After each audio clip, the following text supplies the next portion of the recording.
Hello, welcome back. I'm Julian Frazier, and I'll be your fitness psychologist.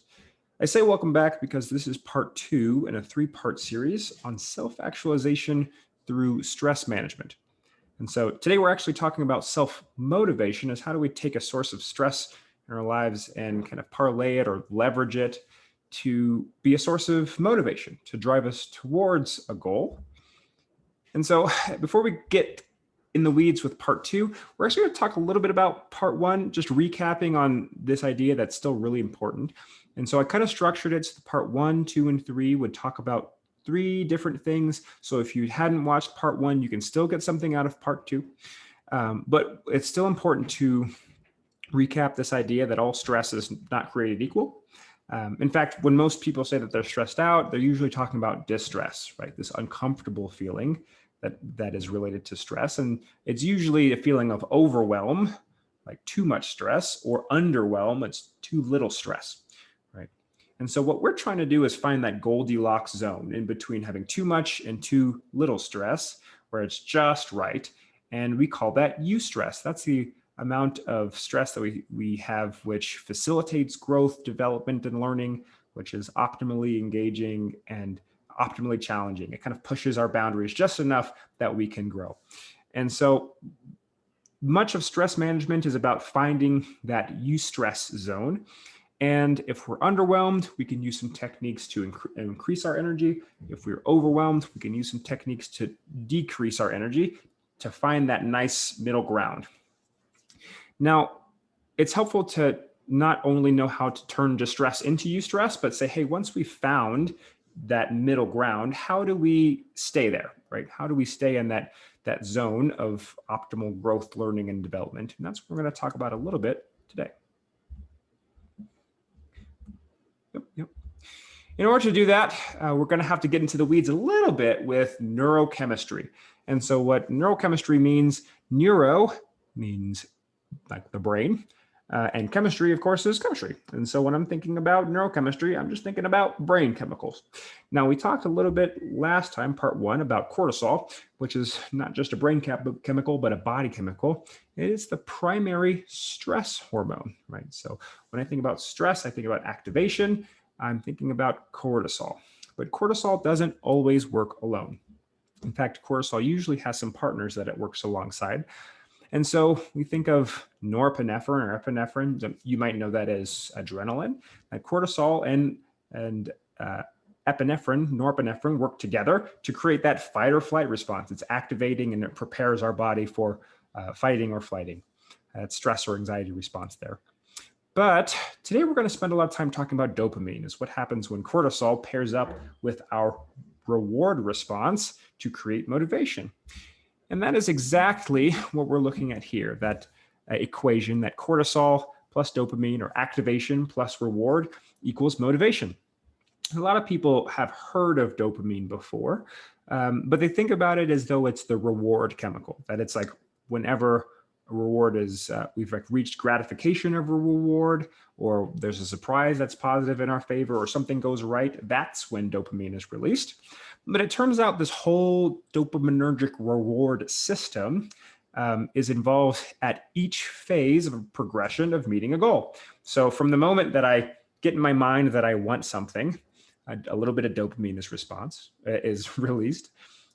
When I go onto Amazon to see if it's there, a little bit of dopamine is released. When I find it, a little bit of dopamine is released. And when I put my credit card information and hit purchase, dopamine is released, right? It's even released when I'm anticipating the package arriving, when I'm checking to see where in the world the package is and how soon it's going to get here. And of course, we get that big payout of dopamine at the end when the package finally gets here. But we find that dopamine is involved in each step of the progression of actualizing a goal or something that we want or desire. And so if you have a goal, it's likely that dopamine is playing a role in pushing you or motivating you to continue to strive towards that goal. And so there's a lot of benefits to being able to manage dopamine, to regulate dopamine within our system. And of course, we can't press some buttons or control or dial up or dial down dopamine directly. And I don't know that there's anything short of hard drugs which can that we can take that will increase dopamine in a way that's sustainable. But there are some tricks that we can use, which we're going to talk about today, which are going to help us control our dopamine levels in relationship to our goals. And so we can find that it improves and sustains energy and motivation whenever dopamine levels are relatively high. Improve quality and stability of mood. And so we might feel happy more often, we might feel grateful more often, we might feel relief more often. And it's also a protective factor against burnout, depression, and anxiety. And so we'll find that once we've found that sweet spot in the middle of eustress, that having a strong dopamine system is also something that's going to keep us in that state of eustress. It's going to keep us in that optimal zone for growth and motivated to stay there. And so how does this work? How does dopamine play such an important role? And just as we said before, that it plays a role at each step of the progression towards a goal, I like to think of it as a progression detection system. Right? And so if you ever played that game where there was an item which was picked out, and the closer that you got to that item, another person would say, warmer, burning hot, right? As we got closer to it. But if we got further away from it, they'd say, colder, freezing cold, right? Dopamine kind of does that same dance in our brain with feelings of, pleasure and satisfaction. So if we have a goal in mind, our brain asks the question, are our actions getting us closer to our goal? If the answer is yes, we took an action which got us closer to the goal, dopamine goes up a little bit, right? It feels good. It kind of keeps us motivating, right? It reinforces whatever we were doing that helped us to get closer to our goal. So we're going to do it more often. But it turns out that the opposite is also true. So dopamine will go down if we took an action which did not get us closer to our goal. If I think that taking an action is going to get me closer to the goal and it doesn't, then my dopamine goes down, my motivation goes down with it. And so what happens for a lot of folks is that they'll set out to accomplish a goal and they'll do it in a kind of haphazard or trial and error kind of way. What we know about trial and error, it's usually like one positive trial for 10 negative trials, right? So dopamine goes down 10 times for every one time that it goes up a little bit. And this can be very demotivating. This can be disheartening, right? And can even make us feel a little bit depressed whenever all of our actions to attempt to reach a goal end poorly or don't get us any closer to a goal. And so we need to be able to regulate this system a little bit, because whenever it's working really well, whenever dopamine is regularly going up, it's kind of euphoric. It's like we're on top of the world. Nothing can stop us. It helps to stabilize our emotions and keep us in that zone of eustress. But unfortunately, the opposite might also be true, that if our dopamine is kind of spiraling down, that it demotivates us, that it can be pretty disappointing. And so if we were going to be smart, we would find a way to orient our goals and the way that we are tracking progress such that our dopamine is always going up. Those are things that are in our control. And so there's 3 ways that we can do that we can orient our goals, orient the way that we track progress, and the way that we can think about our progress that can help us to regulate dopamine indirectly, of course. Now, I'm not going to be able to, like I'm putting a thermometer in my mouth, measure dopamine levels in my body, but experientially, we can know that there are times that we feel motivated and positive, and other times where we feel demotivated and disappointed. Number 1 that we're going to go over is curating our goals. And so that's just to say that all goals are not created equal, and we might accidentally have a goal which sets us up to fail. It has expectations that are too high or unsustainable or not really adaptive or realistic. And so for as much as I want to respect people's autonomy and agency, I also want to encourage us to, give our goals an audit every once in a while to say, are the goals that we're striving towards in our best interest?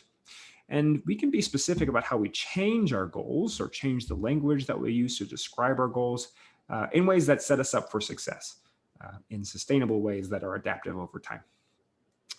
and of course, which facilitate the release of dopamine more frequently.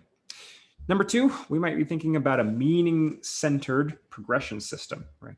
Is changing what counts as progress. And this one's more abstract. It's a little bit more difficult for me to tell as much as it is to show. So when we get to step two, I'll just show you with an example and we can talk about it in a little bit more detail. Step three is that we can reframe some of our setbacks or disappointments as actually being steps in the right direction in disguise, right? And so in that trial or error process, the more times we trial, the more we're going to error, but the closer we're likely going to refine our process towards finally getting that reward at the end of the day. And so we might be able to do these three things, and we'll talk about it in a little more detail now. And so curating your goals.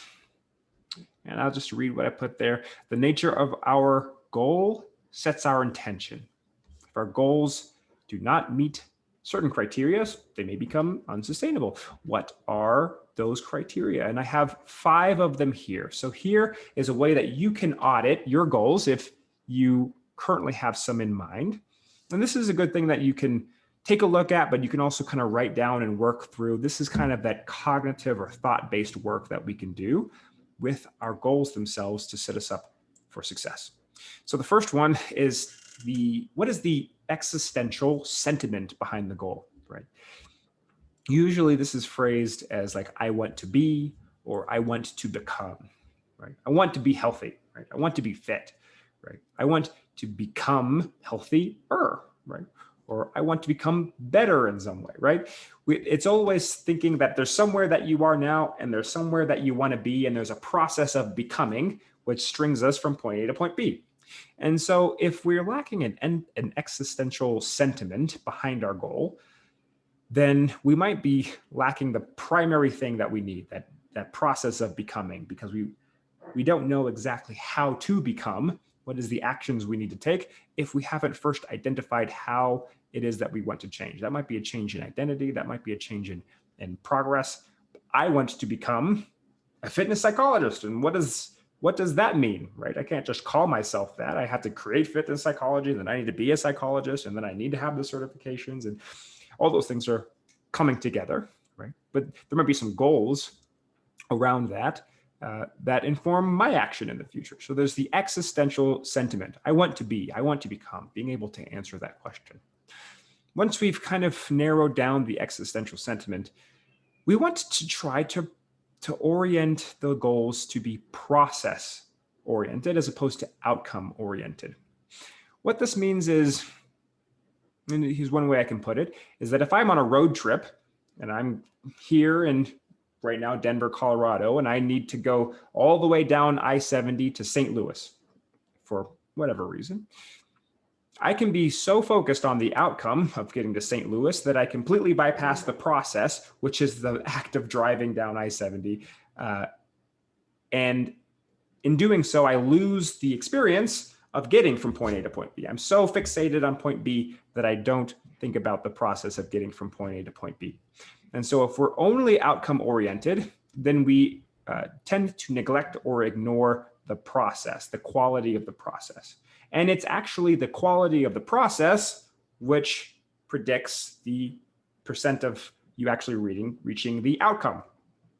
And so if the outcome is I want to lose 15 pounds, that might be the outcome, but the process is what we really want to focus on, because there's a lot of ways to lose 15 pounds, but we want to lose it through eating healthy, exercising, making sustainable lifestyle changes, right?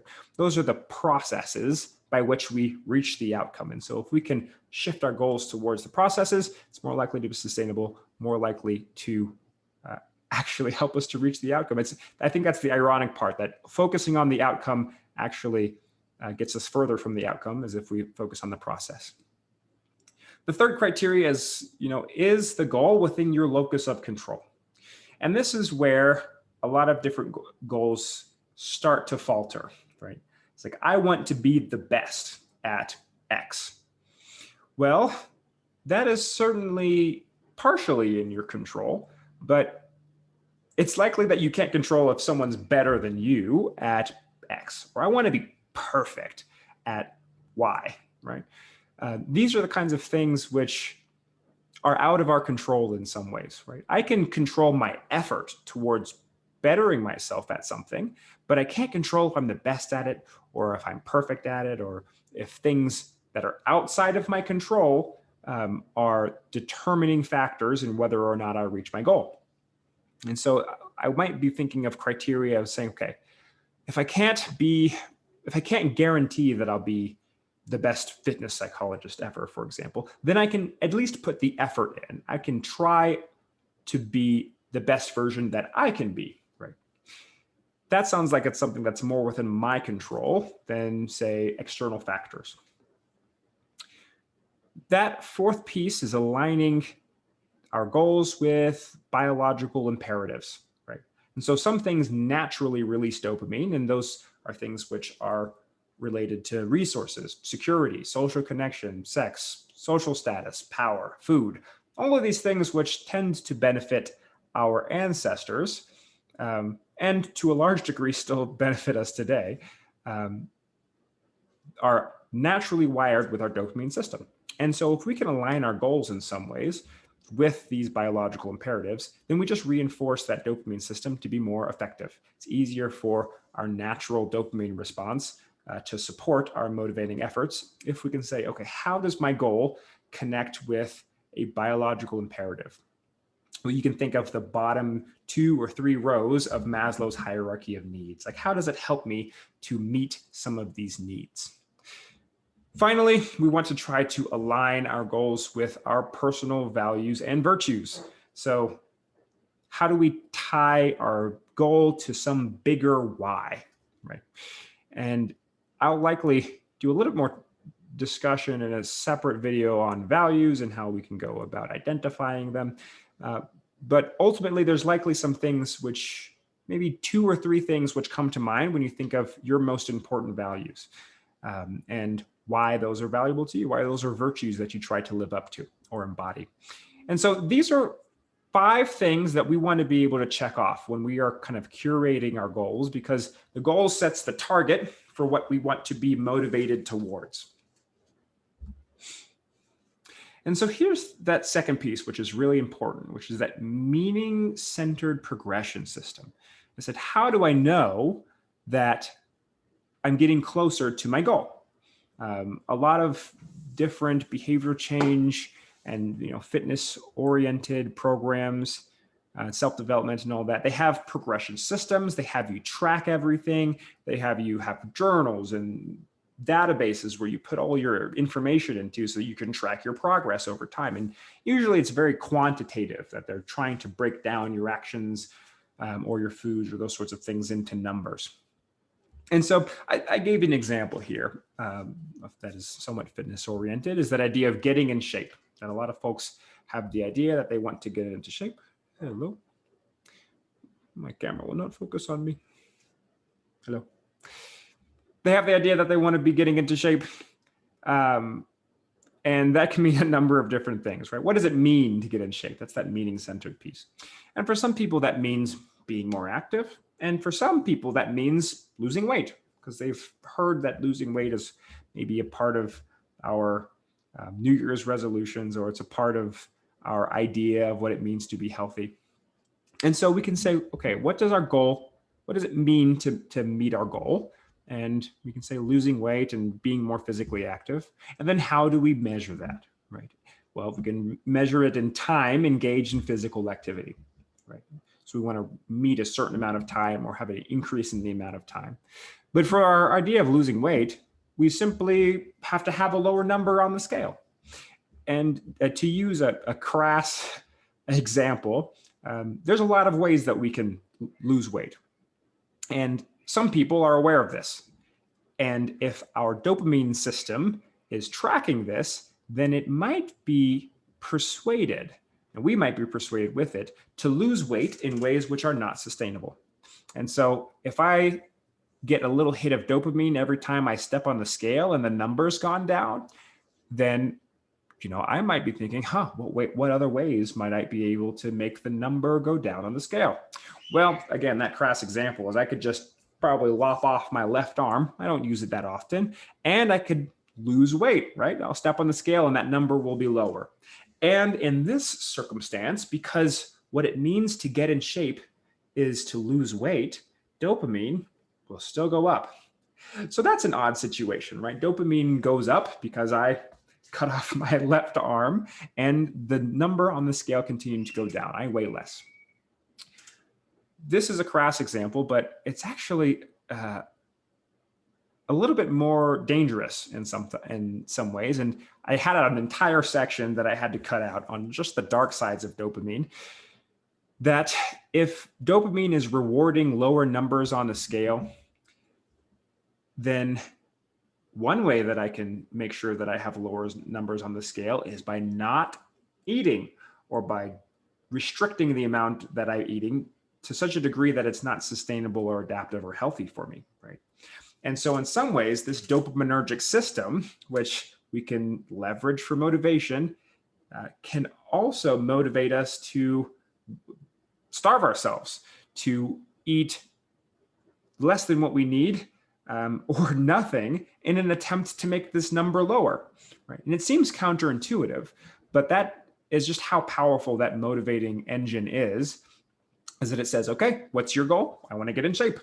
What does getting in shape mean? Losing weight in this case. How do we measure losing weight? Lower number on the scale. Okay, that's what dopamine is now rewarding. And that means by any means necessary, right? It does not discriminate. As long as when you step on the scale, the number is lower, dopamine is released, even if we were restricting our intake in order to make that possible. The way that dopamine works means that it's going to reinforce restriction. And the counterintuitive piece of that is that eating is a biological imperative, but dopamine seems to be able to go above and over our need to survive by eating food to allow us to restrict our diet enough that we might develop an eating disorder. And so I've belabored this for a while, but we might be able to change the meaning a little bit so that our dopamine system rewards something a little bit different, something that's a little bit more sustainable. So how about this? I'll keep this the same, that getting in shape can mean being physically active, and we can keep it the same because, I feel like I can scale or I can continue to be physically active indefinitely, right? That's something that could be a part of my lifestyle forever. But I can't indefinitely lose weight, and I can't indefinitely make the numbers on the scale lower, right? How do I change that a little bit, change the meaning of getting in shape? Well, I can say, all right, I want to attain and maintain a healthy weight. And how do I do that? Well, by making mindful food choices. So the more often I make mindful the more often that I make mindful food choices, the closer I'll be to maintaining a healthy weight. And if I were to put parentheses around healthy, you can be healthy at a number of different sizes and weights, right? And that's something, making mindful choices is something that I can keep track of, is how many times did I eat that I was mindful of what I was putting in my body. And it's something that I can do indefinitely and is scalable, right? So this is a gentle reorientation of the way that we make meaning of what it is that we are rewarding. Are we rewarding in our mind that the number on the scale went down? Or are we rewarding that we made more mindful food choices throughout the week? Right? Dopamine does not discriminate. It will reward whatever you interpret to be progression towards a goal. And so that's the third piece there, is we want to be able to celebrate those wins. So every time that we do make a mindful food choice, we should be in this position where we put a little pat on our back, right? We're acknowledging and mindfully reinforcing that ourselves, that we're getting closer to that goal, right? That we're doing the things that we say are important to reach the goal. Number two, we want to reframe setbacks as progress. I use the example like I failed this time, but the more I try, the faster I eventually succeed, right? And so whenever we're learning a new thing or trying to memorize something or trying to learn choreography for a performance or a skill, there's going to be a lot of times where we're trying that thing and failing, right? That we're trying a thing and it doesn't quite work out, or we're trying the thing and it doesn't quite stick, right? And we may have to have some persistence and consistency before we actually finally get it. And if we're dissuaded because the 10 times that we failed demotivate us, then we may never make it to the one time that we succeed. And so we can reframe some of those setbacks to say, failure is actually a necessary part of my success. So every time I fail, I say, wow, I failed. I'm one step closer to finally succeeding, right? And failure might still be disappointing, but at least it takes the edge off of I failed, therefore, I'm further away from my goal, right? That's demotivating. It's the part where it's interpreted as being further away from our goal that we are demotivated and depressed. But if we can reframe some of our setbacks to say, hey, I failed forward, I think that's a business term, to fail forward, is that I put the effort in and I'm getting closer to the goal vis-a-vis trial and error, vis-a-vis trying and failing, right? That I'm getting closer to getting it right. Number three is also kind of reframing the idea of rest, relaxation, and recovery. That sometimes we get caught up in this idea that the kind of that hustle culture idea that you should be working for 14 hours, sleeping the rest of the time, and that it should be all work and no play. Well, for most people, this likely isn't very sustainable, especially for things like that are physical, right? That if we're out there weightlifting and every day we are maxing out our effort, well, our body's going to break down faster than we can recover. In fact, it's during the recovery that our body is able to build back up and to repair stronger. And so it might be that we put in a really good effort on Monday, but we set Tuesday aside to rest and relax. And we can reframe that rest and relaxation as being productive because it's actually during that time that we're building back. And so a lot of people, they feel guilty about taking time off. They feel guilty about resting and recovery. They feel as though it's gratuitous and that if they were really dedicated, that they would be working nonstop. When the reality is that part of progression is time to rest, relax, recover. And without it, we actually stifle our ability to progress faster. And so we can put in an all-out effort Monday and take Tuesday and Wednesday off saying, I'm getting better just by relaxing.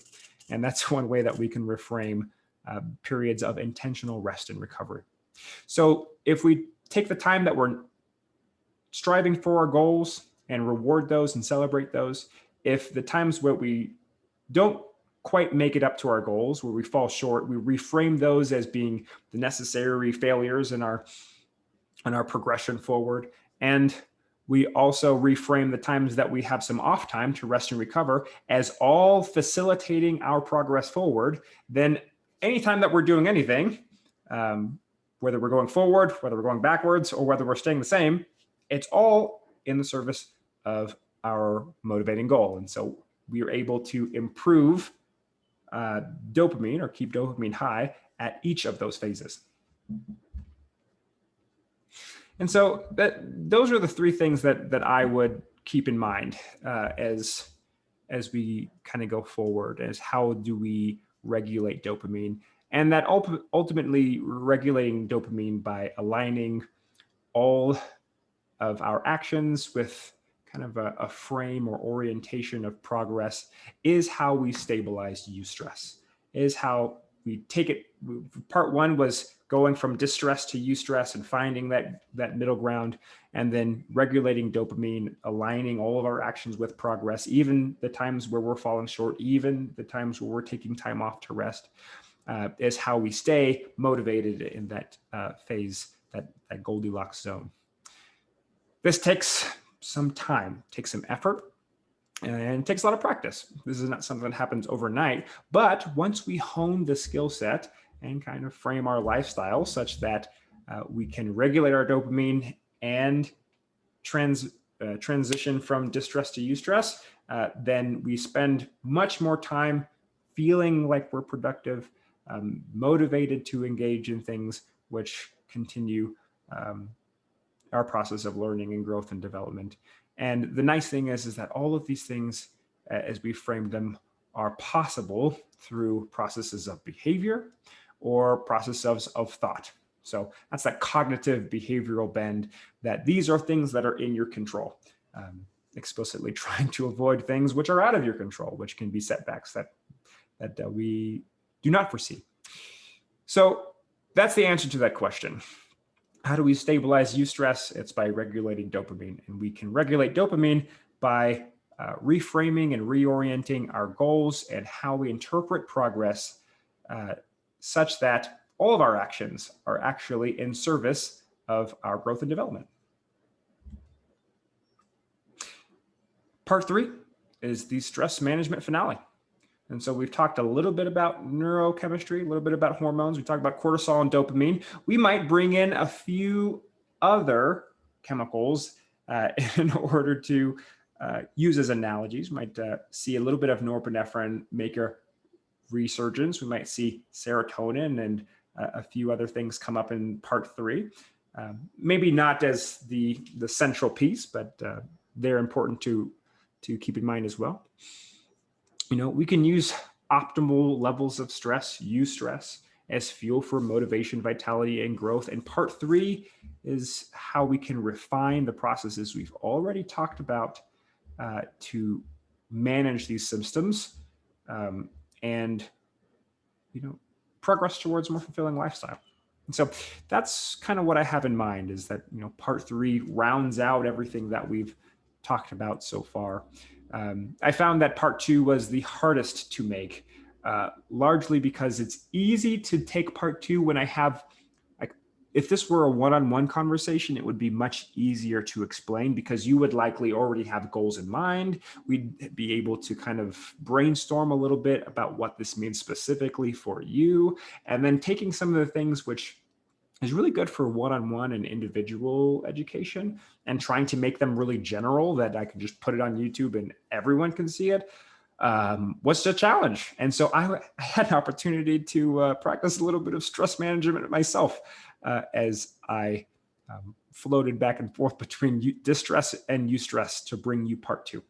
But hopefully part 3 is where we round this out together and figure out how the big picture about how stress management is really an essential tool in this process of self-actualization. And so I appreciate you, if you're still watching this, I appreciate likes, comments, subscriptions. If you reach out to me in person and say, hey, that was great, that's how you give me some dopamine. You give me some dopamine and motivate me by saying that it was okay. I know that these are long. I know that I'm just making it longer by continuing to talk.